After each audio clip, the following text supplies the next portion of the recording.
Hello students, in this video we will be discussing about some of the numericals of one of the very important topics of solutions.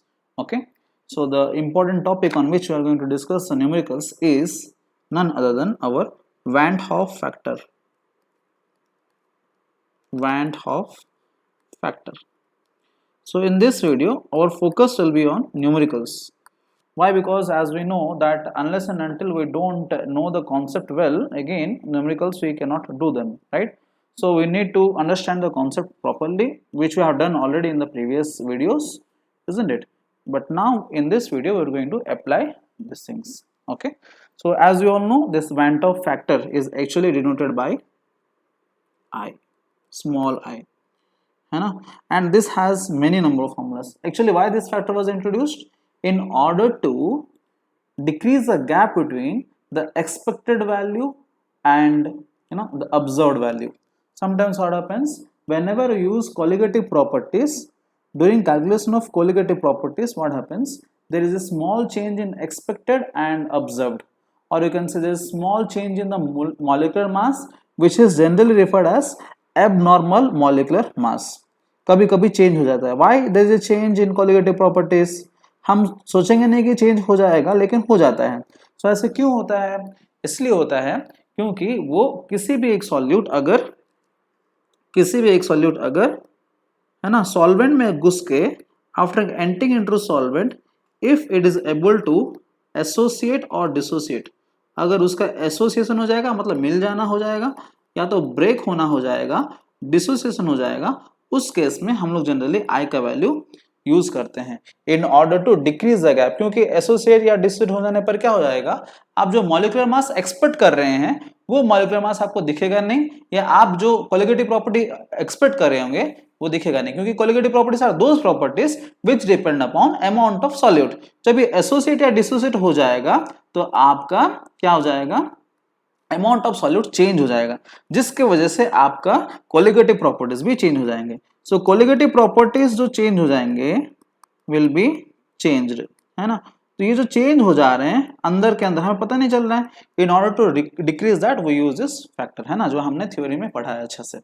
तो यहाँ पर आई का क्या formulas हम generally यहाँ पे use कर सकते हैं. What are the formulas generally use for I? We have some formulas like I is equal to normal molecular mass by observed molecular mass, है ना. ऑब्जर्व तो नहीं, यहाँ पे जनरली लिखा जाता है, नॉर्मल के साथ लिखा जाता है abnormal. Normal and abnormal, normal का ऑपोजिट. तो normal molar mass by abnormal molar मास हम लोग अप्लाई करेंगे, एक क्वेश्चन पे डिस्कस करेंगे, don't worry. And second formula which is used for I is observed colligative property, जो हम लोग ऑब्जर्व करते हैं by calculated colligative property. दूसरा number formula. Third formula of I generally which you use is, जो सबसे easy होता है, number of molecules after dissociation or association by number of molecules before dissociation or association. molecules मतलब आप ions भी ले सकते हैं, you can say number of entities. entities can be आपका क्या क्या हो सकता है, molecules हो सकता है, आयन्स हो सकता है ना, एटम्स हो सकते हैं, जो भी हो सकते हैं, बट एंटिटीज, ठीक है ना. सो तीन फॉर्मूला है. तो ये तीन फॉर्मूला कैसे रिलेटेड है आपको बताया था, very simple guys. Observed colligative property मतलब क्या है, जो दिखा. जैसे कि एग्जांपल, आप नमक को पानी में डाल दिए, आप सोच रहे हैं कि उसका फ्रीजिंग पॉइंट -2 होना चाहिए, लेकिन वो क्या हो जाएगा, मान लीजिए -4 हो गया. तो आपने ऑब्जर्व कितना किया, आपने ऑब्जर्व किया कि वो -4 हो गया है. कितना हो गया है, -4 हो गया है, ठीक है. एंड कैलकुलेटेड में आपका कितना आएगा, आप कैलकुलेट करोगे तो आपको लगेगा कितना -2 होना चाहिए करके। समझ में आ रहा है? देखो आप छोटा सा एग्जाम्पल से बता रहा हूँ, आप समझने के लिए ट्राई कीजिए। Example, if initial freezing point of water, खाली पानी का कितना होता है 0 डिग्री सेल्सियस, ठीक है। आफ्टर पुटिंग NaCl और आफ्टर एडिंग NaCl, नमक को आपने ऐड कर दिया, ठीक है। Final freezing point of water is equal, आप सोच रहे हैं कि कितना हो जाएगा, आपको पता है जब भी एक नॉन वोलेटाइल सॉल्यूट, नमक या जो भी ग्लूकोज या जो भी किसी को आप डाल दिए तो जनरली क्या हो जाएगा इस उसका फ्रीजिंग पॉइंट कम हो जाएगा, that is only called as depression in freezing point. तो 0 डिग्री सेल्सियस जो है और भी कम हो जाएगा, इतना जल्दी ठंडा नहीं होगा तो और भी ठंडा करना पड़ेगा, मान लीजिए -2 डिग्री सेल्सियस। ये आपका क्या है, आप कैलकुलेट करने पर मान लीजिए इतना आया आपको, मान लीजिए कैलकुलेटेड आप सोचे हैं और आप कैलकुलेट किए हैं, ठीक है, इतना आ गया। तो डेल्टा TF कितना है guys, change in freezing point कितना, डेल्टा मतलब चेंज, TF क्या लिखेंगे इसमें T0F minus TF is equal to T0F minus TF, मतलब यहाँ पे 0 डिग्री सेल्सियस जो है क्या है आपका T0F initial, 2 degree Celsius TF बाद में जो हो गया है। सो 0 minus and minus of 2 degree Celsius जो कि कितना आ गया 2 डिग्री सेल्सियस चेंज। बट आप कैलकुलेट करो, लेकिन ऑब्जर्व जब आप कैलकुलेट करने के टाइम मान लीजिए इतना आ गया, ठीक है, फॉर्मूला से आपने कैलकुलेट किया तो आपको इतना आ गया, लेकिन आप ऑब्जर्व कर रहे हैं बट ऑब्जर्व्ड CP, और ऑब्जर्व्ड CP मतलब यहाँ पे कौन है CP, डेल्टा TF मान लीजिए कितना है, ऑब्जर्व मतलब समझ रहे हैं ना, जो सोच रहे हैं डिफरेंस कितना आ रहा है, मान लीजिए 4 डिग्री सेल्सियस। आपका कैलकुलेटेड कितना आया, मान लीजिए 2, एंड ऑब्जर्व कितना आया 4। तो इसके हिसाब से आई वैल्यू कितना होगा guys, I is equal to क्या होगा, observed according to formula, formula देखिए यहाँ पे क्या है, observed by calculated, I is equal to observed by calculated. तो यहाँ पे हम क्या करेंगे, ऑब्जर्व कितना है 4, कैलकुलेट कितना है 2, आई वैल्यू कितना आ रहा है 2। तो ये एग्जांपल में आई का वैल्यू कितना आया 2। इसका मतलब मैं क्या कर सकता हूँ, इसको ऐसे लिख सकता हूँ, आई इज इक्वल टू, और एक फॉर्मूला क्या है, number of entities after dissociation और एसोसिएशन, है ना, और एक फॉर्मूला था, तीसरा फॉर्मूला बाय क्या था, bye number of entities before dissociation और एसोसिएशन, एग्जांपल डिस्कस कर रहे हैं, ठीक है ना। तो आई का वैल्यू कितना है आपका 2 आया यहाँ से, तो 2 आया मीन्स व्हाट, आप समझ जाइए कि number of entities before dissociation का मतलब कौन, किसके बारे में डिस्कस कर रहे हैं, एंटिटीज मतलब सॉल्यूट है ना। तो सॉल्यूट जो NaCl को आप पानी में डाला है पहले कितना था, एक ही था, है ना, आप एक मोल समझिए कि एक मॉलिक्यूल समझिए, एक ही था, है ना। सो ये क्या है नीचे 1, and number of entities after कितना होंगे, ये लोग कितना होंगे, अगर नीचे का 1 है तो ये कितना होगा 2 into 1 is equal to 2। That means what, ये NaCl जाने के टाइम में एक जैसे गया था, लेकिन पानी में जाके ब्रेक हो गया, कैसे ब्रेक हो गया, Na प्लस जैसे एंड Cl माइनस जैसे। तो कितने एंटिटीज हो गए, 2 नहीं हो गए, तो यहाँ से पता नहीं चल रहा है फॉर्मूला से। तो नीचे यहाँ पे 2 है, नीचे 1 है, तो obviously number of entities after dissociation कितना हो गया, यहाँ पता चल रहा है एग्जाम्पल से, यहाँ पे 2 हो गए हैं, समझ गए ना।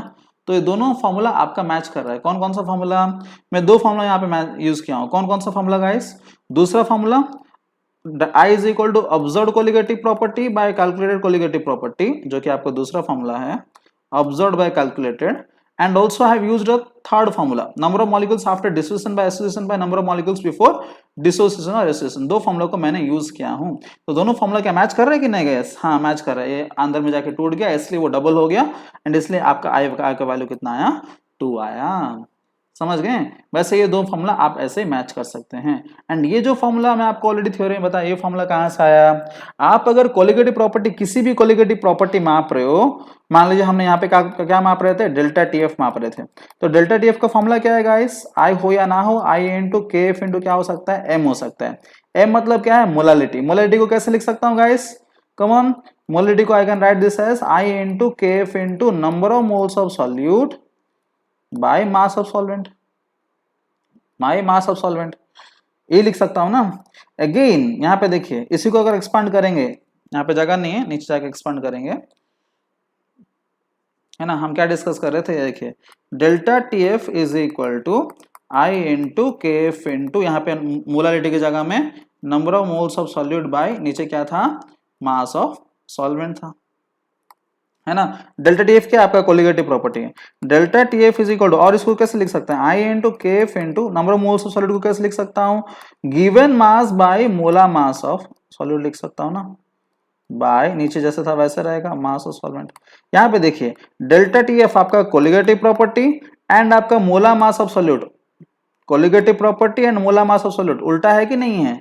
दे आर इनवर्सली प्रोपोर्शनल ना। यहां से देखिए delta T F is inversely proportional to molar mass of solute, inversely है ना।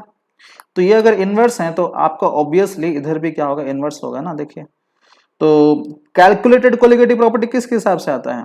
आप जब सोच रहे हो कि नॉर्मल है मोलिकुलर मास, कुछ टूटा नहीं है, अगर टूट जाएगा तो क्या हो जाएगा? चेंज हो जाएगा, जो कि आपको दिखेगा ऑब्जर्व वाला, है ना। तो नॉर्मल मॉलिक्यूलर मास जो है किससे रिलेटेड है? कैलकुलेटेड कोलिगेटिव प्रॉपर्टी से रिलेटेड है। आप ऐसे समझ सकते हैं, ऑब्जर्व्ड कोलिगेटिव प्रॉपर्टी मतलब क्या है? जो टूट जाने के बाद या एसोसिएशन होने के बाद या डिसोसिएशन होने के बाद जो बन रहा है ना। जो कि इस केस में कितना था? 4 डिग्री सेल्सियस ना ऑब्जर्व्ड, है ना। 4 डिग्री सेल्सियस। 4 क्यों हो रहा था? 2 होना चाहिए था, ऑब्जर्व होकर 4 हो गया। क्यों? क्योंकि ब्रेक हो गया अंदर में, ब्रेक होकर डबल हो गया ना। 2 डिग्री सेल्सियस क्या हो गया? इंटू 2 हो गया, क्योंकि अंदर में ब्रेक हो गया, क्योंकि आई का वैल्यू 2 है NaCl के, है ना। तो वैसे इस केस में हम क्या बोल रहे हैं? ऑब्जर्व्ड कोलिगेटिव प्रॉपर्टी का जो मास होना चाहिए, ऑब्जर्व्ड क्यों हो रहा है? ऑब्जर्व्ड हो रहा है बिकॉज ऑफ एबनॉर्मल। ये दोनों रिलेटेड है, नॉर्मल एंड कैलकुलेटेड रिलेटेड है, समझ में आ रहा है ना। बट देखिए उल्टा नहीं है एक दूसरे के लिए, ये दोनों फॉर्मूला चेक कीजिए, उल्टा है। नॉर्मल का नीचे है कैलकुलेटेड, ऑब्जर्व्ड का एबनॉर्मल नीचे है। तो ये उल्टा क्यों हुआ? क्योंकि मैं आपको यहाँ पे दिखा रहा हूं कि they are inversely proportional. Colligative property and आपका मोला मास हमेशा इनवर्सली प्रोपोर्शनल होंगे। तो आपका फॉर्मूला क्या था? आई का फॉर्मूला था observed colligative property by what? Calculated colligative property, है ना। Observed bye calculate. कैलकुलेट आप कैसे करोगे? सोचेंगे कि टूटा नहीं है, टूटा नहीं है मतलब नॉर्मल मोला मास। तो नॉर्मल मास मोला मास के लिए क्या होगा? ऑपोजिट होगा ना, क्योंकि मोला mass and colligative property oppositely proportional और इनवर्सली प्रोपोर्शनल। तो नॉर्मल मोलर मास बाय, और इसका नीचे आएगा क्या आएगा? एबनॉर्मल। एबनॉर्मल किस रिलेटेड है? ऑब्जर्व से। समझ गए? 3 फॉर्मूला समझ गए? 3 फॉर्मूला को अभी तक मैं डिराइव करके रखा हूं, ठीक है। So hope you can remember this formulas. आगे चलते हैं न्यूमेरिकल्स में, ओके गाइस। अगर नहीं हो तो फिर से देख लीजिए पीछे जाके, ओके। बट ये फॉर्मूला से, फॉर्मूला डेरिवेशन आपको समझ नहीं आया तो भी चलेगा, लेकिन फॉर्मूला याद होना चाहिए। Okay guys, come on, next आगे चलते हैं numericals.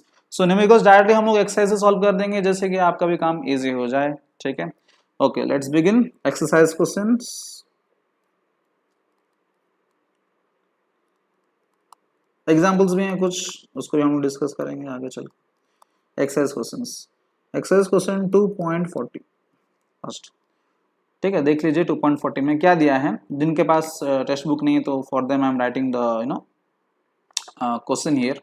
Determine the amount of calcium chloride, determine the amount of calcium chloride, जिसका आई वैल्यू दे दिया गया है। आई वैल्यू दिया गया है 2.47, ठीक है। dissolved in 2.5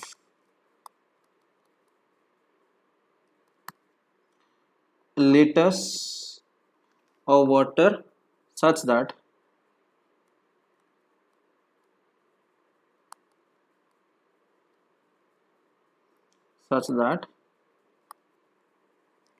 its osmotic pressure is such that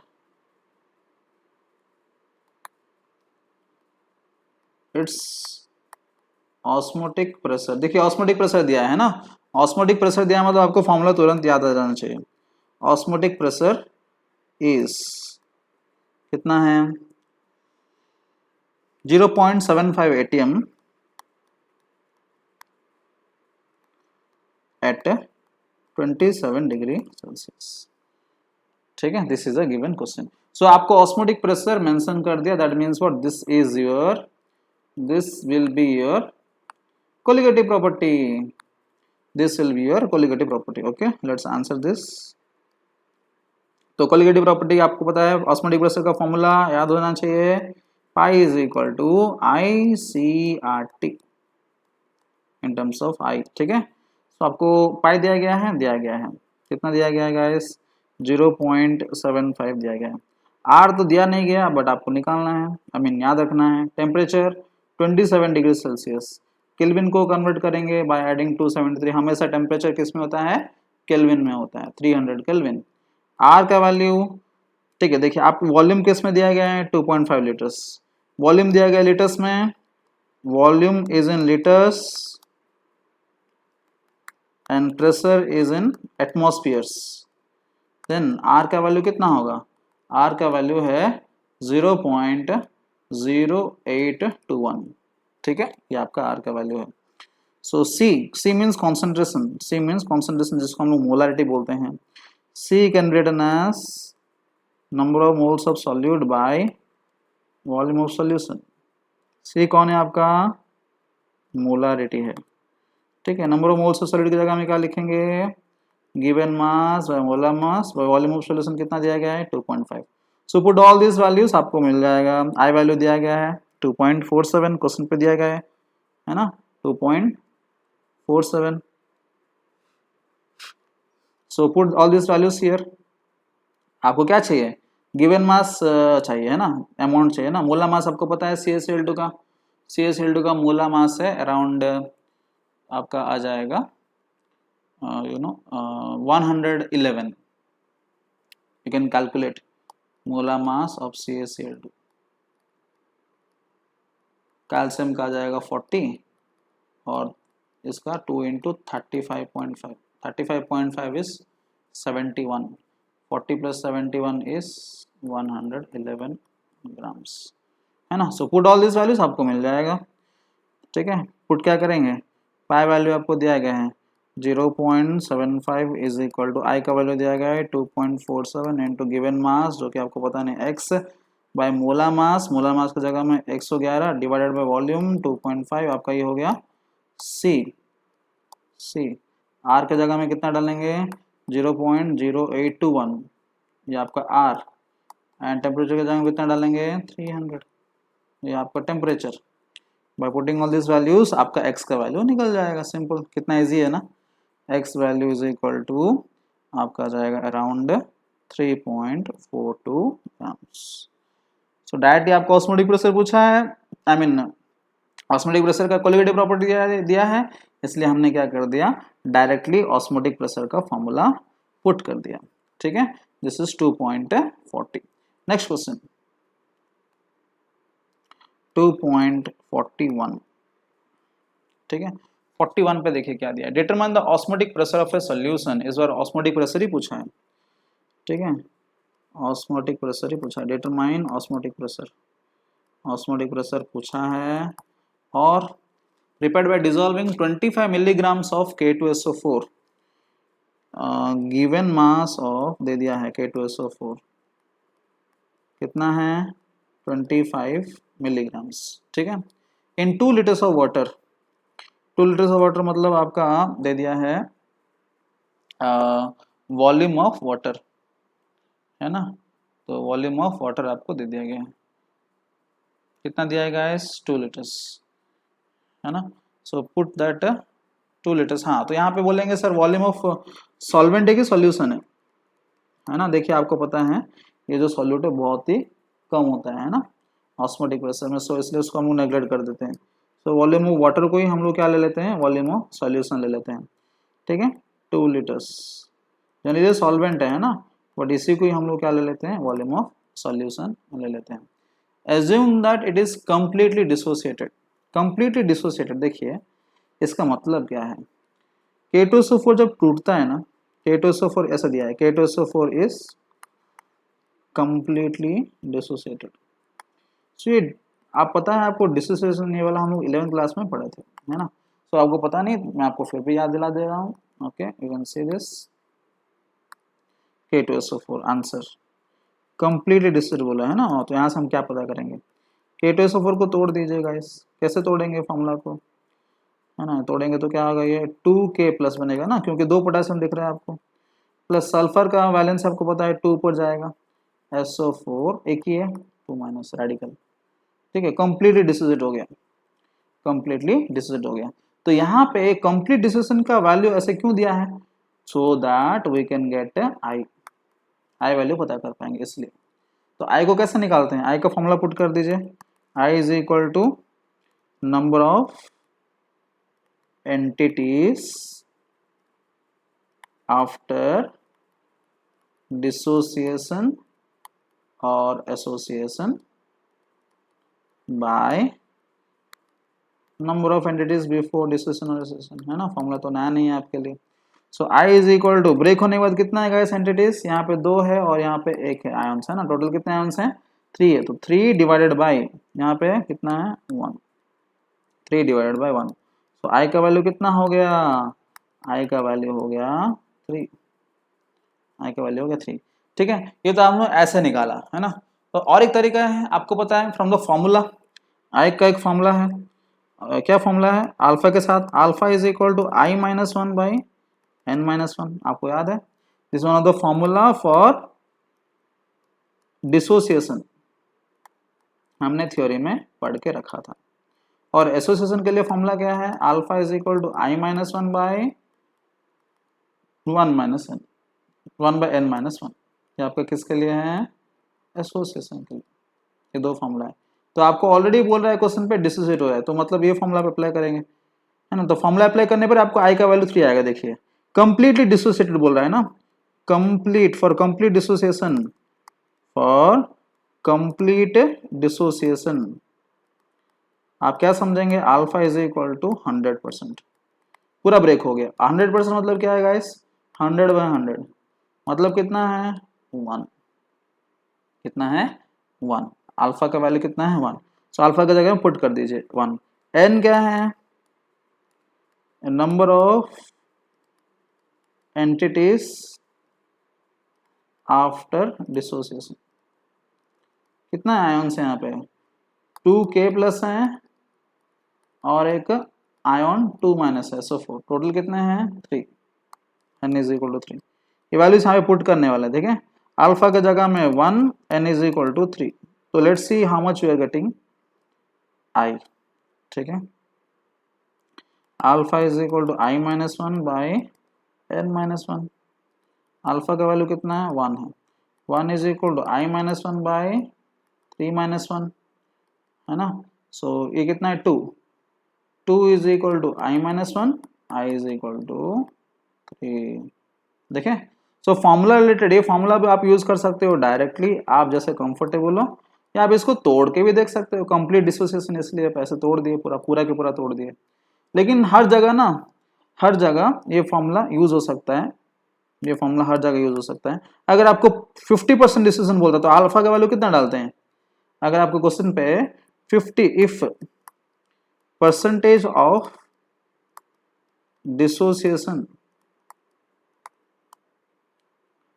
would be 50, तो अल्फा का वैल्यू कितना डालते हैं आप 50%, मतलब 50 बाई 100, तो कितना होता है 0.5 होता है। तो ऐसे अल्फा का वैल्यू यूज करते हैं, ठीक है।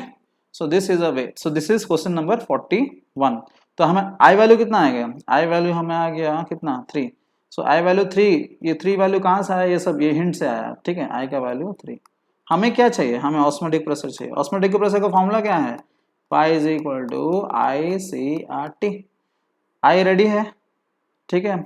सी निकाल सकते हैं, सी निकाल सकते हैं, आर पता है आपको, है ना, आर को निकालना है। टी कितना है 25 डिग्री सेल्सियस, टेम्परेचर कितना है मेंशन क्या है temperature given is 25 degree Celsius, ये कितना है 273 प्लस 25, आपको हमेशा केल्विन में रखना है 298 केल्विन, ठीक है। सो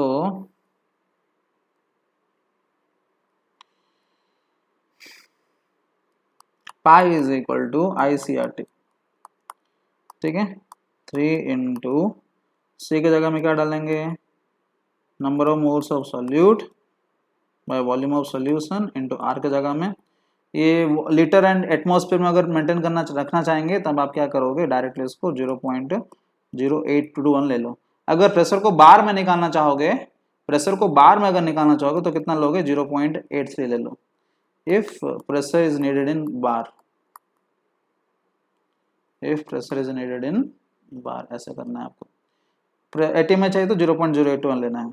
टेम्परेचर कितना है 298, ठीक है। Number of moles of solid क्या होगा, number of moles of solid की जगह में, इसकी जगह में आप क्या लिखेंगे, वॉल्यूम ऑफ सॉल्यूशन की जगह में तो 3 लिख देंगे, जो सॉल्वेंट का पानी, सॉल्वेंट था, पानी था ना, पानी था, सॉल्वेंट है ना, कितना था वो, सॉरी 3 नहीं था वो 2 था, सो 2 लीटर्स था, तो हम लोग 2 लिखेंगे क्योंकि सॉलिड बहुत कम है एज्यूम करके। Number of moles of solid की जगह में कितना लिखेंगे, पुट कर दीजिए, is equal to number of moles of solid की जगह में गिवन दिया है 25 मिलीग्राम्स, मतलब 0.025 बाय मोलर मास, मोलर मास इसका कितना आएगा 174 आएगा। कैलकुलेट कीजिए किसके लिए, K2SO4, आपको इतना आ जाएगा 174, ठीक है, इंटू 0.0821 इंटू 298 पुट कर देंगे, आपको आंसर आ जाएगा, ठीक है। So that will be your answer in terms of किस में आएगा, ATM में आएगा, क्योंकि आपने R को कितना लिया 0.0821 लिया है R को वैल्यू, इसलिए R का वैल्यू आपने कितना लिया 0.0821 लिया इसलिए, ठीक है, clear, yes. So this is question number 41। Next question पे चलते हैं।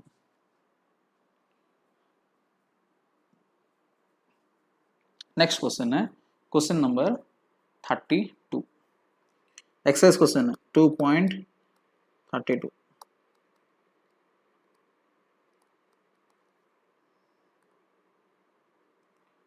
ठीक है, क्वेश्चन क्या दिया देखते हैं। Calculate the depression in freezing point of water.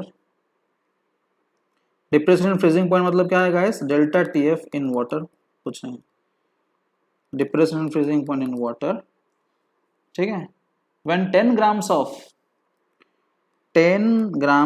Of एक ऑर्गेनिक कंपाउंड दिया गया है यहाँ पे, CH3 CH2 CH Cl COH, इतना बड़ा कंपाउंड है ना, Cl मतलब आपका क्लोरो है ना, इसका ऑर्गेनिक नेम क्या होगा गाइस, कितने कार्बन हैं 1 2 3 4, मतलब ब्यूटानोइक एसिड, क्या है ये ब्यूटानोइक एसिड, और सेकंड पे क्लोरो लगा है इसलिए 2 क्लोरो ब्यूटानोइक एसिड, ठीक है। नाम तो नहीं बताया लेकिन हम निकाल दिए। 10 grams of this is added to 250 grams of water, is added to 250 grams of water, ठीक है, ये क्वेश्चन है। और क्या पूछा है आपको, Ka दे दिया है, Kf भी दे दिया है।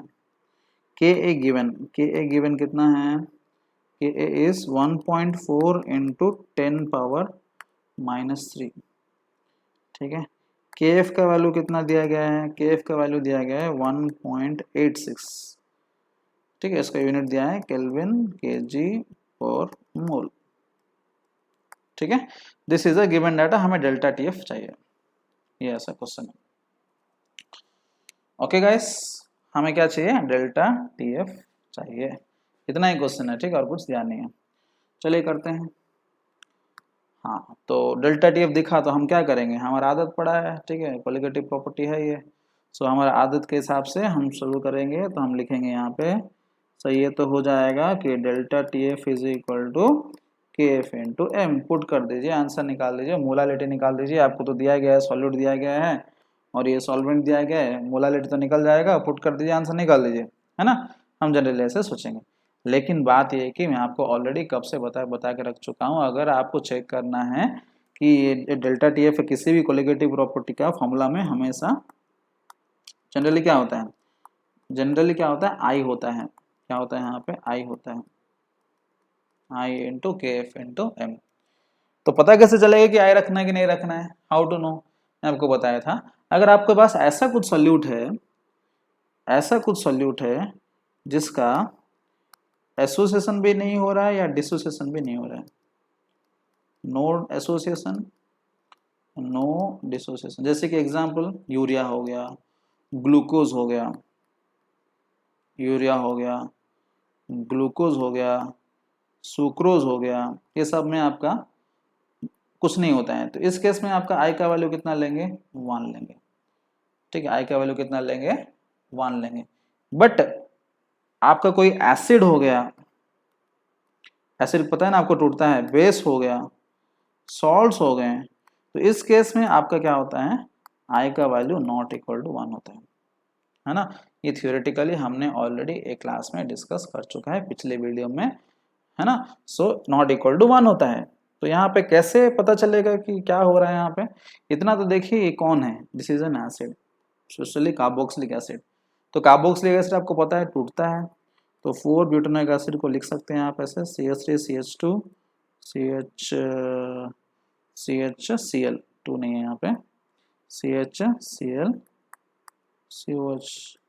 इसको मैं कैसे तोड़ सकता हूँ, तोड़ सकता हूँ this S CH3 CH2 CH, यहाँ पे तो Cl लगा है, COO minus plus H plus, acid है ना, H प्लस देगा ना, रिलीज करेगा, लिख सकता हूँ ऐसा, टूट रहा है ये। तो टूट रहा है मतलब क्या, इसको हम लोग क्या बोलते हैं, डिसोसिएशन। तो डिसोसिएशन के केस में आपको पता है आई का वैल्यू क्या होता है, हमेशा ग्रेटर देन 1 होता है, क्योंकि टूट रहा है ना गाइस। क्या है ये, एक आपका आयन है माइनस वाला, और एक आपका आयन है, टोटल 2 आयन है। अगर ये 100% टूट जाएगा, अगर ये 100% टूट जाएगा तो आई का वैल्यू कितना होगा, if there is complete dissociation. जैसे पिछले एग्जाम में हमें एग्जांपल में दिया था, क्वेश्चन नंबर 42 पे, है ना। If there is complete dissociation, तो आई का वैल्यू में क्या लिखूंगा, ब्रेक होने के बाद 2 बाय पहले का 1, ब्रेक होने के बाद 2, पहले में कितना आयन थे, तो पहले में एक मॉलिक्यूल था, ब्रेक होने में 2 हो गया, आई का वैल्यू कितना है, 2 है ना, कंप्लीट डिसोसिएशन। तो ये आई वैल्यू निकालोगे और यहाँ पुट करेंगे, आई इंटू केफ तो वैल्यू दिया है, एम पुट करेंगे, आंसर निकल जाएगा। लेकिन यहाँ पे हमें कंप्लीट डिसोसिएशन नहीं दिया है, क्वेश्चन पे देखिए दिया गया है कंप्लीट डिसोसिएशन, नहीं दिया गया, कुछ भी नहीं दिया है, कंप्लीट डिसोसिएशन नहीं दिया। इसका मतलब देखिए, आपका जो अल्फा हम लिखते हैं ना, अल्फा क्या था फॉर्मूला के हिसाब से, डिग्री ऑफ डिसोसिएशन, कितना ब्रेक हो रहा है, 100% ब्रेक होने पर, if alpha is equal to 100%, तो आप यहाँ पे अल्फा इज इक्वल टू क्या लिखते हैं, 100/100 लिखते हैं, उसका वैल्यू कितना होता, 1 होता है ना, ऐसे लिखते हैं ना। लेकिन कुछ तो ध्यान नहीं है ना। तो कुछ जब ध्यान नहीं है, हमें निकालना पड़ेगा, हमें जानना है कि यहाँ पे alpha is not equal to 100%, complete नहीं टूट रहा है, कुछ ना कुछ रह जा रहा है। तो कितना कैसे निकालेंगे, हमारे पास फॉर्मूलास है, हमारे पास फॉर्मूलास है। तो क्या फॉर्मूला है अल्फा आई का, क्योंकि हमें आई चाहिए ना, आई क्यों चाहिए, क्योंकि आपको पता है ये टूट रहा है जब, तो आपको ये आई को यूज करना ही पड़ेगा। अगर नहीं टूटता तो ये डायरेक्ट फॉर्मूला अप्लाई करते, तो आई को यूज करना ही पड़ेगा। केफ आपके पास रेडी है, एम भी आपके पास रेडी है, डेल्टा टीएफ आपको निकालना है क्वेश्चन के हिसाब से, क्वेश्चन के हिसाब से आपको डेल्टा टीएफ निकालना है, केफ रेडी है, एम रेडी है, आपका आई निकालना है। सो आई निकालने के लिए हम क्या करेंगे, एक फॉर्मूला यूज करेंगे। क्या फॉर्मूला हमें पता है, मोलर मास के टर्म्स में एक फॉर्मूला है ना, नॉर्मल मोलर मास या molecular mass by abnormal molecular mass, normal molecular mass by abnormal. ये फॉर्मूला मैं क्यों यूज कर रहा हूँ, ये फॉर्मूला मैं इसलिए यूज कर रहा हूँ क्योंकि मेरा और 2 फॉर्मूला यूज नहीं हो सकता है, क्योंकि और मेरा 2 फॉर्मूला यूज नहीं हो सकता है। हाँ, और एक फॉर्मूला यूज हो सकता है, सॉरी कौन सा फॉर्मूला, और एक फॉर्मूला क्या है guys, observed colligative property by calculated colligative property. और एक फॉर्मूला क्या है गाइस आई का, i is equal to number of entities after dissociation और association by number of entities before dissociation और एसोसिएशन, ऐसा था ना।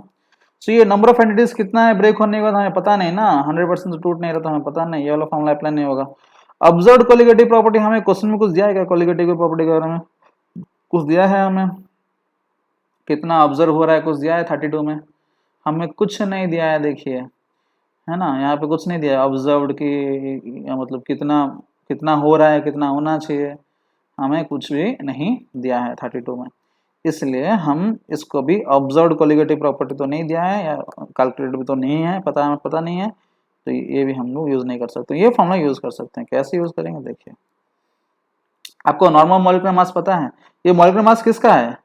मॉलिक्यूलर मास हम जो भी डिस्कस कर रहे हैं फॉर्मूला में किसका है? सॉलिड का है, क्योंकि सॉलिड ही तो टूटता है ना, तो सॉलिड की बात कर रहे हैं। तो सॉलिड जैसे होता है तो नॉर्मल मोलर मास कितना है उसका? सॉलिड कौन है गाइस आपका? ये 4 क्लोरो ब्यूटेनोइक एसिड है। तो 4 क्लोरो ब्यूटेनोइक एसिड जो है इसका मोलर मास कितना आएगा? CH3 CH2 CH, यहाँ पे ब्रांच लगा है Cl COH, ब्रांच नहीं दिख रहा होगा लेकिन आपको सोचना चाहिए ब्रांच है, क्योंकि सी का कार्बन के ब्रांच में बीच में थोड़ी ना क्लोरीन आ सकता है ना। सो वहाँ पे ब्रांच है, ठीक है, जो कि आपको नहीं दिख रहा लेकिन आपको एज्यूम करना पड़ रहा है ना। तो इस केस में हम क्या करेंगे, इसका मोला मास निकाल देंगे, है ना। इसका मोला मास कितना आएगा कैलकुलेट करेंगे ना, तो आपके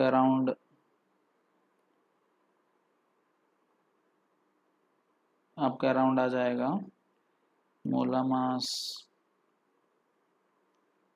कैलकुलेट कीजिए। 2 कार्बन है, 4 कार्बन है, 4 कार्बन मतलब 48, है ना, 4 कार्बन मतलब 48 प्लस आपका लंबा है थोड़ा, है ना। तो कैलकुलेट करेंगे तो आपका अराउंड आ जाएगा molar mass is equal to 122.5 grams पर मोल। कैलकुलेट कीजिए, ठीक है, हमारा लंबा वीडियो हो जाएगा, नहीं तो आप खुद इंटरेस्ट नहीं होगा बाद में देखने के लिए, इसलिए मैं आपको फटाफट में कैलकुलेट वैल्यूज बता दे रहा हूँ, ठीक है। तो मोला मास आपको कितना है 122.5, ये आपका क्या है नॉर्मल मोला मास, जो कि कुछ गड़बड़ नहीं हुआ, ब्रेक होने बाद क्या हो जाएगा, चेंज हो जाएगा ना, कैलकुलेटेड हो जाएगा ना, है ना, एबनॉर्मल हो जाएगा वो ब्रेक होने के बाद, तो जो कि हमें पता नहीं। लेकिन हमें इतना पता है कि हम अगर delta T F value use करेंगे, ठीक है। एक चीज देखिए, आपको के वैल्यू दिया गया है, के ए वैल्यू जो है बहुत इंपॉर्टेंट है और हमारा हिंट है एक्चुअली, ठीक है। के मतलब आपको याद है, के मतलब क्या है, के ए इज डिसोसिएशन कांस्टेंट, तो इसको हम लोग अभी यूज करके कुछ एक्सट्रैक्ट कर सकते हैं। के का एंड अल्फा का एक पुराना रिश्ता है, 11th क्लास में हमने पढ़ा था, जिसको हम लोग बोलते हैं ऑस्टवर्थ डाइल्यूशन लॉ।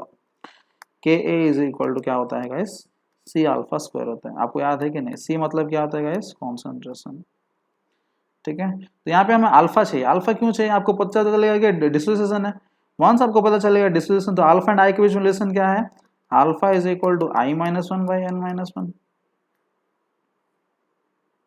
है ना, alpha is equal to I-1/n-1। यहाँ पे आपको n पता है ना, ब्रेक होने में कितना हो रहा है, 2 हो रहे हैं, तो n का वैल्यू यहाँ पे 2 है। आपको i चाहिए, जो भी करो आपको i चाहिए, तो उसके लिए अल्फा चाहिए पहले। अल्फा कहाँ से निकलेगा, अल्फा यहाँ से निकल जाएगा के का वैल्यू से, तो यहाँ से मैं क्या लिख सकता हूँ, alpha is equal to root over of K by C. Root over of K जगह में कितना डालेंगे, जो कि दिया गया है 1.4 इंटू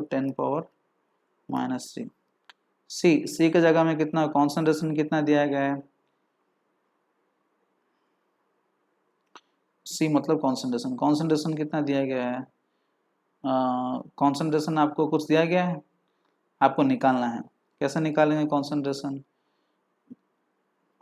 आपको निकालना है सी कैसे निकालेंगे, यहाँ से साइड पे आपको दिखा देते हैं, ठीक है। क्वेश्चन पे हमें क्या दिया है, क्वेश्चन पे हमें दिया है 250 ग्राम्स ऑफ वाटर, है ना, और ये 10 ग्राम्स है।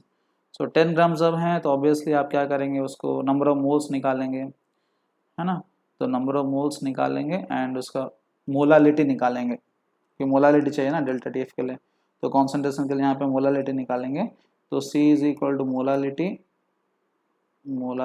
इज इक्वल टू क्या करेंगे, मोलारिटी नहीं होता है, ठीक है, यहाँ क्योंकि मोलारिटी चाहिए ना कॉन्सेंट्रेशन, मतलब हम लोग क्या लिखेंगे, number of moles of solute by volume of solution in litres, तो number of moles of solute कितना है, गिवन मास आपको जो दिया है 10 by molar mass 122.5 by volume of solution, volume of solution sorry this not volume of solution, mass of solvent, mass of solvent, mass of solvent कितना है guys, mass of solvent दिया है यहाँ पे 250 ग्राम, 250 बाय 1000, ठीक है। तो आपको कॉन्सेंट्रेशन आ जाएगा अराउंड 0 पॉइंट, मोलारिटी आ जाएगा 0.3264, 3264।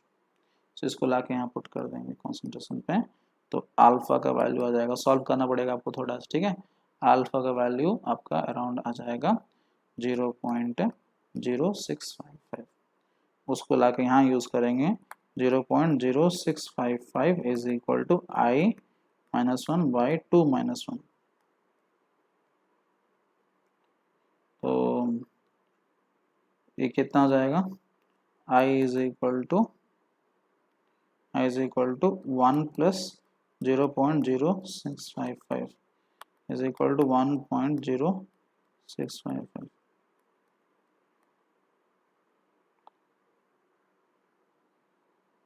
ठीक है, this is your I value. जो I वैल्यू आ गया उसको हम राइट पुट कर देंगे, अभी फॉर्मूला में वेट कर रहे थे ना I के लिए, delta TF is equal to I into KF into M। I का वैल्यू पता चल गया 0.0655 इंटू KF का वैल्यू पता है 1.86 इंटू मोलालिटी 0.3264, जो आपका वैल्यूज आएगा that will be your delta TF, ठीक है। अराउंड आ जाएगा 0.65 केल्विन, केल्विन पे आना चाहिए है ना, हमेशा डेल्टा TF केल्विन पे आना चाहिए।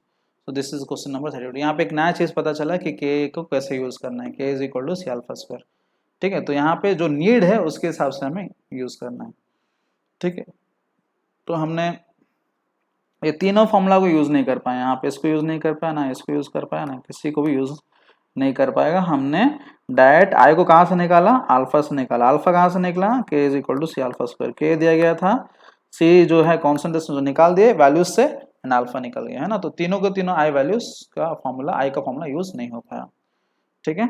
नेक्स्ट क्वेश्चन है हमारा क्वेश्चन नंबर 32, शायद यहाँ पे कुछ सॉरी 33, शायद यहाँ पे कुछ यूज हो सकता है। क्वेश्चन नंबर 33 फ्रॉम एक्सरसाइज,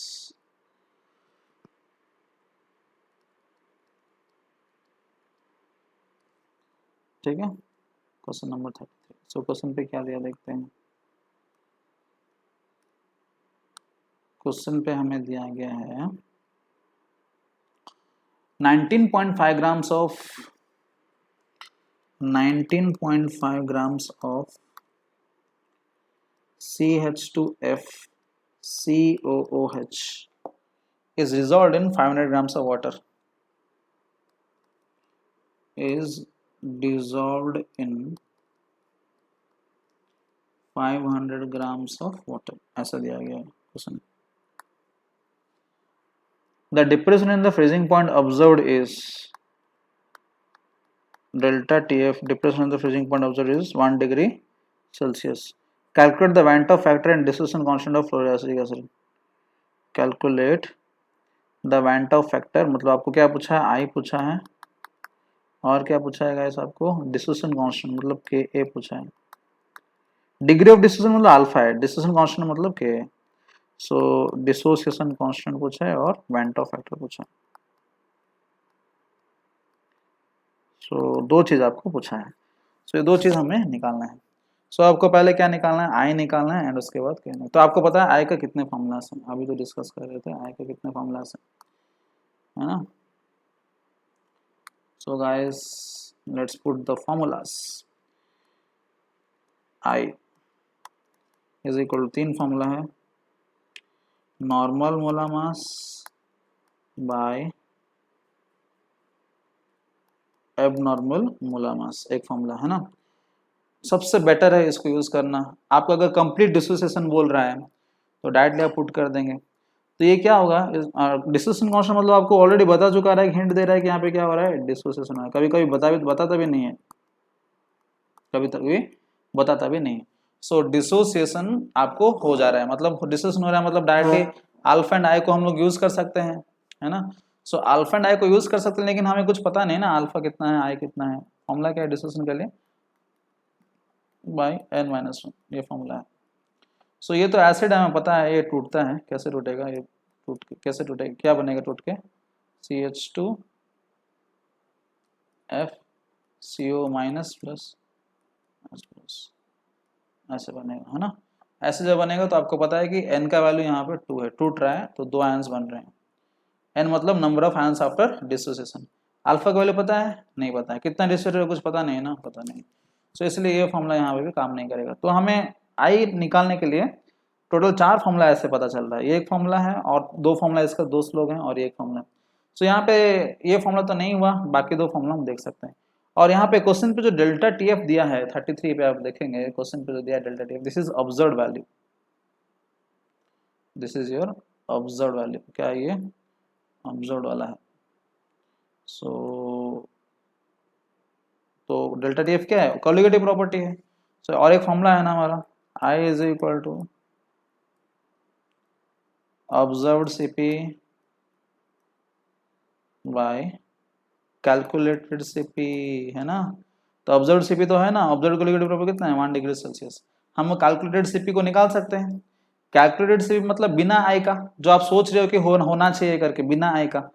तो कैलकुलेटेड सीपी आप निकाल सकते हो, कैसे निकाल सकते हो guys, calculated CP is equal to I into, sorry not i, i तो नहीं रहेगा ना, कैलकुलेट मतलब आप सोच रहे हो कि ब्रेक नहीं हो रहा है ना, जैसे था वैसे ही है। डेल्टा टी एफ, आई नहीं है यहाँ पे, आप सोच रहे हो कि पूरा भोला वाला है आयन सॉल्यूट, सॉल्यूट जो है भोला वाला है, टूटता नहीं है, बिंदास जैसे था वैसे रहेगा, है ना। जैसे कभी कभी सोचते हैं हमारा पिता माता स्कूल जाके हमारा बेटा चुपचाप रहेगा तो वैसे ही रहेगा, चलो, लेकिन हमारा तो अलग ही रूप होता है स्कूल में, है ना। तो ये हम सोच रहे हैं कि भोला वाला है, टूट नहीं रहा है, इसलिए कैलकुलेट हम कैलकुलेट कर देंगे ऐसे आई को यूज नहीं करके। तो इस केस में के एफ का वैल्यू आपको पता है, के एफ का वैल्यू कितना है, के एफ दिया है कुछ नहीं, पानी दिया लेकिन के एफ नहीं है, देखें। तो कभी कभी के एफ का वैल्यू ध्यान नहीं रहता, तो के एफ आपको यहाँ पे लेना है 1.86 पानी के लिए, याद रखना है, ठीक है। सो पानी के लिए ले लीजिए 1.86 इंटू मोलालिटी, मोलालिटी की जगह में कितना लेंगे गाइस, मोलालिटी निकाल दीजिए, number of moles of solute 19.5, उसका मोला मास 76 बाय उसका मास ऑफ सॉल्वेंट 500 ग्राम दिया है, 500 बाय 1000। इसको ऐसे सॉल्व करेंगे ना तो आपका डेल्टा टीएफ का वैल्यू आ जाएगा, डेल्टा टीएफ का वैल्यू आ जाएगा अराउंड, सॉल्व करके रखा था उसको, डेल्टा टीएफ का वैल्यू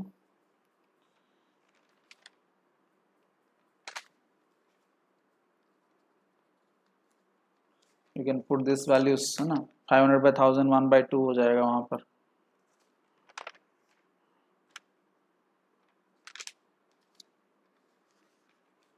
ठीक है, एंड ये जो आपका वैल्यूज आएगा, ये वैल्यू आएगा अराउंड आपका 0.9544, 0.9544 डेल्टा टी एफ। ये कौन सा है, ये कैलकुलेटेड है, ऑब्जर्व आपको दिया था तो यहाँ से आप पुट कर सकते हैं, i is equal to observe by calculated, observe कितना है 1, कैलकुलेट कितना है 0.9544। तो यहाँ से आपका आई वैल्यू मिल जाएगा, आई का वैल्यू कितना है 1.047, ये आपका आई वैल्यू। सो जो आई वैल्यू आएगा आप उसको क्या कर सकते हो, हमें क्या चाहिए कि क्वांटम फैक्टर चाहिए था, आई मिल गया, के भी चाहिए, तो के का वैल्यू पता है, K is equal to C alpha square, C पता है कॉन्सेंट्रेशन, कॉन्सेंट्रेशन ये है ना, सी इज इक्वल टू ये वाला 19.5/76 number of moles of solid bye mass of solvent in KG, है ना। तो सी का वैल्यू अराउंड आपका, इसको सॉल्व करेंगे तो कुछ वैल्यू आएगा 19.5 बाई 38, ठीक है, कुछ वैल्यू आएगा सी, इसको लाके यहाँ पे पुट कर देंगे अल्फा, अल्फा कैसे निकालेंगे, के चाहिए ना हमें, सी तो निकल गया यहाँ से, अल्फा कैसे निकालेंगे आपको पता है, alpha is equal to discussion के लिए i-1 बाई n-1। तो ब्रेक होके n का वैल्यू कितना हो रहा है, ब्रेक होके यहाँ पे एक आयन और यहाँ पे एक आयन, n का वैल्यू कितना हो रहा है 2 हो रहा है, यहाँ पुट कर दीजिए, आई का जगह हम कितना डालेंगे 1.047 -1 बाई 2 माइनस 1 जो कि आपका आ जाएगा 0.047। ये अल्फा वैल्यू लेके यहाँ पे पुट करेंगे, इसका स्क्वायर करेंगे तो के का वैल्यू आ जाएगा। ठीक है, so this is one way. There is another way guys. देखिए हमने कौन सा फॉर्मूला को यूज किया, मैंने ये observed colligative property by calculated colligative property को यूज किया। और आपको फॉर्मूलास पता है ना, मोलर मास वाला फॉर्मूला आपको पता है ना। और कैसे कर सकता हूँ, आई को मैं कैसे निकाल सकता हूँ, i is equal to normal molar mass by abnormal molar mass. Normal molar mass by abnormal molar mass. Normal mass molar mass कितना है, नॉर्मल मोलर मास आपको पता है, कैलकुलेट किया आपने 76 ग्राम्स निकला, किसका, CH2FCOH का 76 ग्राम्स निकला। तो आपको क्या चाहिए, एबनॉर्मल। एबनॉर्मल कैसे चाहिए, आप एज्यूम करेंगे कि आपको जो डेल्टा TF ऑब्जर्व दिख रहा है ना, आपको क्या दिख रहा है, ऑब्जर्व कोलिगेटिव प्रॉपर्टी दिख रहा है ना। ऑब्जर्व का क्या होता है, एबनॉर्मल ही होता है। Observe delta TF is equal to क्या होगा, KF इंटू M। यहाँ पे जनरली ऑब्जर्व जब लिख रहे हैं तो यहाँ पे इसके अंदर क्या होगा, आई होगा, आई वैल्यू, लेकिन आई जो है M के साथ जुड़ गया होगा इसमें। तो इस जगह में क्या लिखूंगा, इस जगह में मैं लिख सकता हूँ KF इंटू, ऑब्जर्व बोलना मतलब जनरल, देखिए ऑब्जर्व मतलब जनरली मुझे क्या लिखना चाहिए था, यहाँ पे आई लिखना चाहिए था, लेकिन आई जो है इसके अंदर इंक्लूडेड है, हम जो कि बाहर निकालने वाले हैं। KF इंटू, इसको क्या लिखूंगा, KF into number of moles of solute by mass of solvent. तो आप ऑब्जर्व कर रहे हो ना, ऑब्जर्व कर रहे हो मतलब इसमें मोलर मास चेंज हो गया है, आप जो सोच रहे हो वो नहीं आ रहा है, कैलकुलेटेड नहीं आ रहा है, ऑब्जर्व आ रहा है, नया वैल्यू आ रहा है। सो जो आप सोच रहे नहीं आ रहा है, कुछ नहीं आ रहा है, क्योंकि मतलब इसका number of moles of solute में जो आप मोलर मास यूज किए होंगे ना, वो चेंज हो गया होगा। KF इंटू, इसको जगह में क्या लिख सकता हूँ, given mass of solute bye molar mass of solute लिखना चाहिए, नंबर ऑफ मोल्स, बट यहाँ पे क्या लिखूंगा, abnormal molar mass of solute. ऐसे क्यों लिख रहा हूँ, क्योंकि डेल्टा TF आपका क्या है, ऑब्जर्व्ड है। कैलकुलेटेड के केस में क्या लिखता है, डायरेक्ट नॉर्मल लिखता है ना, नॉर्मल मोलर मास। कैलकुलेटेड मतलब जैसे इस केस में है ना, कैलकुलेटेड CP। कैलकुलेटेड CP में देखिए KF इंटू M हमने यूज किया, डेल्टा TF क्या निकाल रहे हैं आप, कैलकुलेटेड CP निकाल रहे हैं। तो यहाँ पे आपने 76 जो है कौन सा डाला, मैं नॉर्मल वाला डाला है ना। सो आप ऑब्जर्व जब डाल रहे हो तो यहाँ पे आपको क्या डालना है, क्या डालना है आपको, एबनॉर्मल मोलर मास बाय क्या होगा, मास ऑफ सॉल्वेंट।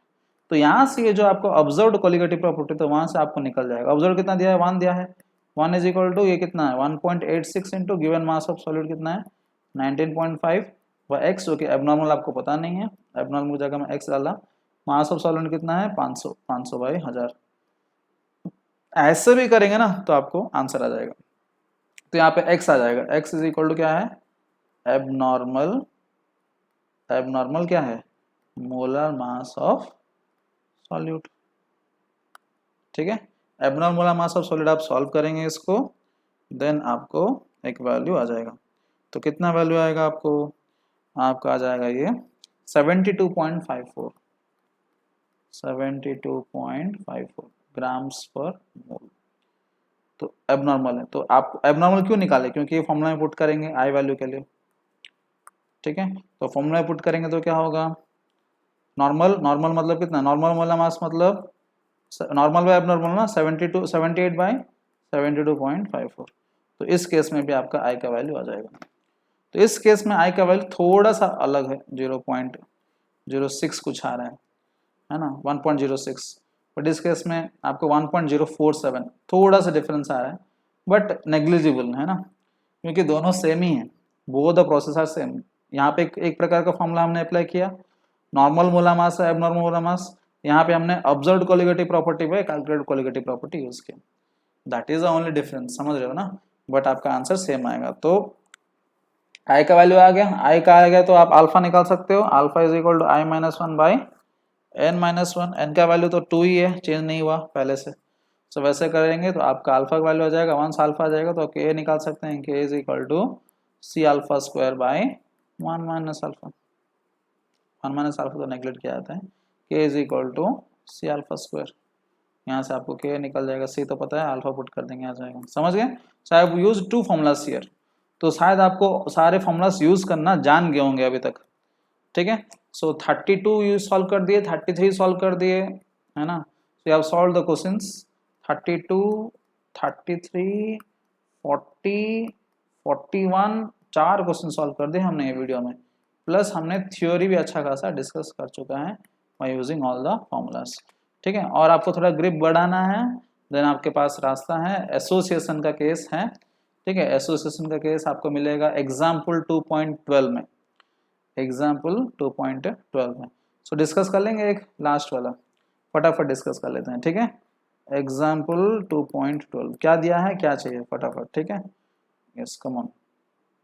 तो इस क्वेश्चन में हमें दिया गया है, विद इन 4-5 मिनट्स डिस्कस कर लेंगे। क्वेश्चन में क्या दिया गया है, 2 grams of benzoic acid, benzoic acid का केस है इस बार, क्या है 2 grams of benzoic acid C6H5COOH, ठीक है, is dissolved in 25 grams of benzene. ये आपका क्या है, ये आपका सॉल्यूट है, किसमें डिजॉल्व्ड है 25 grams of benzene, 25 grams of benzene में डिजॉल्व्ड है, ये आपका क्या है सॉल्वेंट है, ठीक है। तो आपको बेंजोइक एसिड का बात कर रहा है, बेंजीन में बात कर रहा है। सो बेंजीन में जब बेंजोइक एसिड होता है तो क्या होता है, वो इनडायरेक्टली आपको बता रहा है कि वो क्या हो रहा है, वो एसोसिएशन हो रहा है। याद रखिए बेंजोइक एसिड जब भी बेंजीन में होता है तो एसोसिएट हो जाता है। देखते हैं हम हिंट दे रहा है कि नहीं दे रहा है। सोर्स से depression in freezing point equal to, source से depression in freezing point delta TF is equal to कितना दिया गया है 1.62 केल्विन, ठीक है। Molar depression constant for benzene is, मतलब केएफ कितना दिया गया है 4.9 केल्विन केजी पर मोल, ठीक है। नेक्स्ट और क्या दिया है, what is the percentage association, चलो हिंट दे दिया हमें, what is the percentage association of acid if it forms dimer in solution. हमें क्या पूछा है, परसेंटेज एसोसिएशन में अल्फा पूछा है, हमें क्या पूछा है अल्फा पूछा है, परसेंटेज एसोसिएशन इस बार नॉट डिसोसिएशन, ठीक है। तो अल्फा चाहिए तो क्या चाहिए आपको, आई चाहिए, बिना आई का अल्फा तो नहीं होता है ना। फ्रॉम द फॉर्मूला, क्या फॉर्मूला है एसोसिएशन के केस में, फॉर्मूला क्या है, alpha is equal to I-1/1/n-1, है ना, 1/n-1। तो यहाँ पे n कितना होगा गाइस, यहाँ पे आपने क्या ले रहे हो benzoic acid, benzoic acid generally dimer हो रहा है ना, डायमर मतलब क्या है दो मॉलिक्यूल, डायमर मतलब क्या है दो मॉलिक्यूल क्या बन जाते हैं, एक मॉलिक्यूल बन जाता है जुड़ के, दो मॉलिक्यूल जुड़ के, हमने थ्योरी में डिस्कस कर चुका है इसको, C6H5 क्या हो जाएगा COH होल ट्वाइस, इसको हम लोग क्या बोलते हैं डायमर बोलते हैं, ठीक है। इसका स्ट्रक्चर मैं आपको दिखाया था थ्योरी में, ठीक है। तो इस केस में n का वैल्यू कितना है, कितने लोग मिलकर एक बना है 2, डायमेरेशन में 2, ट्राइमेरेशन में n का वैल्यू कितना होगा 3, ट्राइमेरेशन मतलब क्या है 3 मॉलिक्यूल मिलके एक बन गया है, इसको हम लोग क्या बोलते हैं ट्राइमेरेशन। तो जितना मॉलिक्यूल मिलके बनता है एक, उसको हम लोग क्या बोलते हैं उतना मेराइजेशन, ना इसको डायमेरेशन बोलते हैं। तो n का वैल्यू कितना है 2, दो थे अभी एक बन गए, समझ गए। तो n का वैल्यू यहाँ पे 2 है। सो n का वैल्यू तो आपको पता है, आपको क्या चाहिए, आपका अल्फा चाहिए, मतलब आई चाहिए, अल्फा पाने के लिए आई चाहिए, n का वैल्यू तो आपको पता है 2 है। सो आई कैसे निकालेंगे, again coming to the formulas, i का फॉर्मूलास बहुत सारे हैं, क्या क्या है, normal by abnormal, normal molar mass by abnormal, ये मोलर मास का हमेशा याद रखो, अच्छा होगा। नॉर्मल मोलर मास आपको दिया है, निकाल सकते हो, सॉल्यूट ये है ना, इसका नॉर्मल मास निकाल सकते हो। नॉर्मल मोलर मास कितना आएगा इसका, अराउंड आपका आ जाएगा, सब जोड़ेंगे ना, सब जोड़ेंगे तो आपका आ जाएगा इसका मास अराउंड 122 ग्राम्स पर मोल। तो आपको क्या चाहिए, एबनॉर्मल चाहिए, एबनॉर्मल पता चल सकता है आपको, क्या दिया देखिए डेल्टा टीएफ दिया है, वो क्या दिया है ये with source depression, source depression मतलब क्या है, ये ऑब्जर्व्ड है, ये आपका क्या है ऑब्जर्व्ड। तो ऑब्जर्व्ड कोलिगेटिव प्रॉपर्टी में आप क्या निकाल सकते हो, whenever you're using delta TF observed, मतलब उसमें से आप क्या निकाल सकते हो एबनॉर्मल, एब्जॉर्ड मतलब जो चेंज होके दिख रहा है आपको, आप जो नहीं चाहते थे चेंज होना चाहिए करके चेंज होके जो दिख रहा है आपको डेल्टा TF, है ना, चेंज हो गया है ना, लड़का गड़बड़ हो गया है ना। सो चेंज क्यों हो गया है, क्योंकि इसके अंदर एबनॉर्मल हो गया है ऑब्जर्व ना। तो इस जगह में क्या लिखूं मैं, जो पहले किए थे number of moles of solute bye क्या था यहाँ पे, मोलालिटी की जगह में मास ऑफ सॉल्वेंट लिखते हैं, यहाँ पे KF into number of moles of solute की जगह में क्या लिखेंगे, given mass by abnormal molar मास लिखेंगे, बाय मास ऑफ सॉल्वेंट लिखेंगे, है ना, ऐसे ही लिखेंगे ना। तो इसमें क्या चाहिए, एबनॉर्मल मोलर मास चाहिए, क्योंकि नॉर्मल मास मेरे पास रेडी है आई पाने के लिए। सो डेल्टा डीएफ का वैल्यू कितना दिया गया है, डेल्टा डीएफ का वैल्यू दिया गया है 1.62 kelvin, 1.62 is equal to KF का वैल्यू दिया गया है 4.9 इंटू गिवन मास आपका पता है, गिवन मास कितना है बेंजोइक एसिड का 2 बाय एबनॉर्मल आपको पता नहीं x divided by mass of solvent, solvent कितना है बेंजीन का मास सॉल्वेंट इन केजी ना 25/1000। ऐसे सॉल्व करेंगे तो आपको x मिल जाएगा, x is equal to 241.98 grams पर मोल। ये आपका क्या है guys, abnormal molar mass, abnormal molar mass. तो ये एबनॉर्मल मोलार मास को लेके क्या करोगे आप, आई निकालोगे, i is equal to normal molar mass by normal molar mass by abnormal molar mass. तो ऑब्जर्व्ड से देखिए, हमेशा याद रखिए ऑब्जर्व्ड से आपको एबनॉर्मल मिलेगा। 122 बाय 241.98, 122 बाय 241.98 जो कि आपका वैल्यू है 0.504। ठीक है, आई का वैल्यू आपका निकल गया। वंस आई का वैल्यू निकल गया आप क्या कर सकते हो, अल्फा का वैल्यू निकाल सकते हो। अल्फा चाहिए ना हमें, alpha is equal to 1 minus I minus 1 by 1 by N minus 1। Association का केस में, एसोसिएशन के केस में ये फॉर्मूला अप्लाई होगा। तो इस केस में क्या हो जाएगा, आई का वैल्यू कितना है 0.504 माइनस 1 लेस देन 1, मतलब ऑब्वियसली किसके लिए होता है, एसोसिएशन के लिए हमेशा लेस देन 1 ही होता है, डिवाइडेड बाय 1 बाई 2 माइनस 1 जो कि आपका वैल्यू आ जाएगा 0. जो कि आपका वैल्यू आ जाएगा इसको आप पुट करेंगे किसमें, अल्फा 0.992 मतलब 99.2% इंटू 100 करके एसोसिएशन हुआ है, आप बोल सकते हैं कितना वैल्यू आ जाएगा। ठीक है, okay guys, so this is a way of calculating this value. Alpha ही चाहिए था ना, अल्फा ही चाहिए था, परसेंटेज एसोसिएशन चाहिए था तो निकाल दिया हमने। तो यहाँ पे देखिए हमें याद रखना है ये फॉर्मूला बहुत इंपॉर्टेंट है। और एक रास्ता यहाँ पे जो कर सकते हैं, कैसे कर सकते हैं, दूसरा फॉर्मूला यूज करके, क्या है, observed colligative property by calculated colligative property. जो कि ऑब्जर्व आपको दिया है, कितना दिया है गाइस 1.62 दिया गया है ना। कैलकुलेट आप निकाल सकते हो कि नहीं, ऐसे भी आप कर सकते हो, आई वैल्यू ऐसे भी निकाल सकते हो, not by using this formula. But ये कैलकुलेट कोलिगेटिव प्रॉपर्टी कैसे निकालेंगे गाइस, कैलकुलेट कोलिगेटिव प्रॉपर्टी के लिए डायरेक्ट फॉर्मूला अप्लाई करेंगे, delta T F is equal to K F into M. यहाँ पे m की जगह में क्या डालेंगे, नॉर्मल मोला मास डालेंगे, समझ रहे हैं ना। kf का वैल्यू तो दिया है 4.9, यहाँ पे मोला मास के जगह में given mass of solute, solute कितना है 2 गया है बेंजोइक एसिड का, बाय मोला मास कितना डालेंगे एग्जैक्ट कितना 122। यहाँ पे आप क्या डाल रहे हो, नॉर्मल मोला मास, क्योंकि यहाँ पे कैलकुलेट कोलिगेटिव प्रॉपर्टी यूज कर रहे हो, divided by mass of solvent in KG. Mass of solvent in KG कितना है गाइस आपका 25/1000 होगा, 25/1000। इसको आप सॉल्व करेंगे तो वैल्यू उतना ही आ जाना चाहिए जितना पहले हम सोच रहे थे, 4.9 इंटू 2/122 और ये 25/1000 मतलब 1/40, 1/40 मतलब ऊपर रहेगा इंटू 40 होगा। ठीक है, इसको आप सॉल्व करेंगे तो डेल्टा टी एफ का वैल्यू आ जाएगा around 4.9,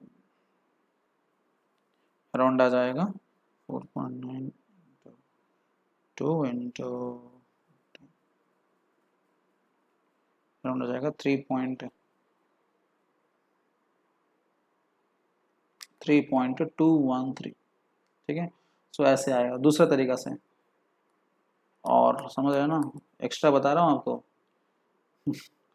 so I is equal to 1.62 by 3.213 है ना, 1.62 डिवाइड बाई 3.2 तो आपका आ जाएगा, अगेन देखिए आपका वही आ रहा है 0.497, हमें कितना आया था ना, 0. आई का वैल्यू कितना आया था 497, ये 0.504 आया था, सॉरी थोड़ा सा डिफरेंस अगेन है ना, स्मॉल डिफरेंस 0.007 का डिफरेंस है, 0.00 हाँ 0.007 का डिफरेंस है, ऑलमोस्ट नेग्लिजिबल है। ठीक है, बट दोनों ऑलमोस्ट, मैं आपको बताया था ना थोड़ा बहुत डिफरेंस रह ही जाएगा। क्वेश्चन नंबर 33 में जो सॉल्व किए थे उसमें भी थोड़ा डिफरेंस आया था, इसमें भी डिफरेंस आ रहा है, तो बट आपका फाइनल आंसर में ज़्यादा डिफरेंस नहीं आएगा।